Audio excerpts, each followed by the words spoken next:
everybody, I'm Laura, and today I'm going to show you how I take a strapless dress and turn it into a halter dress. Now this I tried on in the store and it appeared to fit great, but then when I got home, wardrobe malfunction. So glad that I wore it around the house for a little while before I decided to give it a test drive outside. So my original plan was to create straps with using ribbon, and you can do that too, but then it occurred to me that the dress had another annoying feature as well. It had these straps going along the center there and to tie around the back, and the knot on my back was very uncomfortable when I sat up against anything. So I decided to cut these off, and then they are a perfect color match to the dress.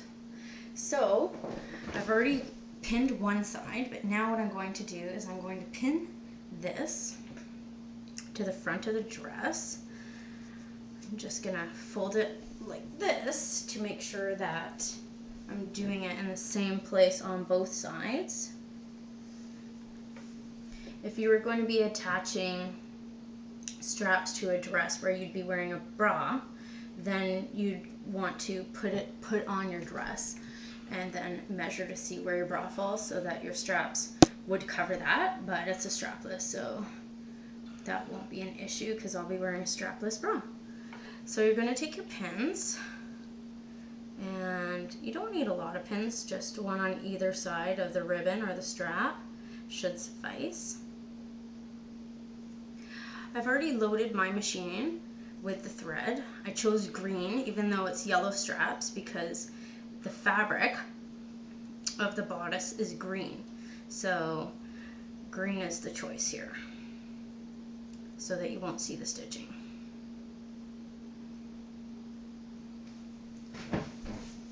Okay, now we're ready to sew. I'm going to turn on my machine.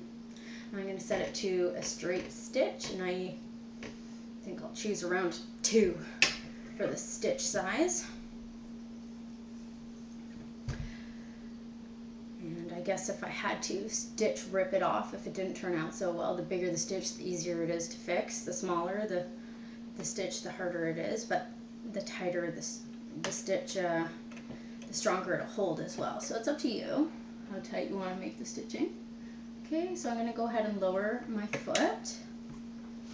Okay, careful to hold the thread out of the way so that it doesn't get pulled up into the bottom of the machine. Okay, so whenever you're sewing, you always want to do a couple stitches forward, then a couple back, and that creates a knot. I'm going to press the back pedal, and then I'm going to advance over the width of the strap. Once I reach the end, I'm going to back pedal again and forward. Lift the needle up and pull it out. Now most sewing machines have a feature here on the back to cut the thread. Okay, and make sure you pull out the thread enough that it doesn't get lost. So you can remove your pins, keep them in your pin cushion so that they don't fall on the floor and someone gets hurt. Doesn't feel good to step on pins. Okay, now we're going to go ahead and do the other side.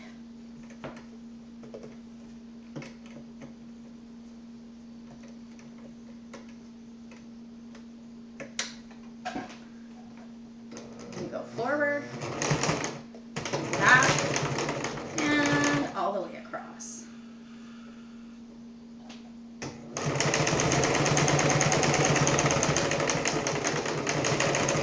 Back and forward. Then you have a knot, and the thread is unlikely to come undone.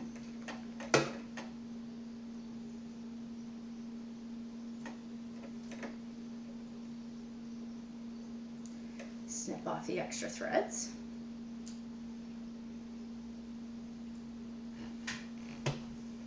And then you're ready to go.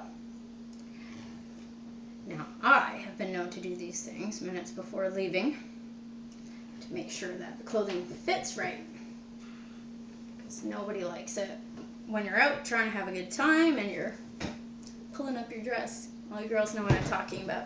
So there you go. quick 5-minute little fix up and this dress is good to go. Thanks for watching.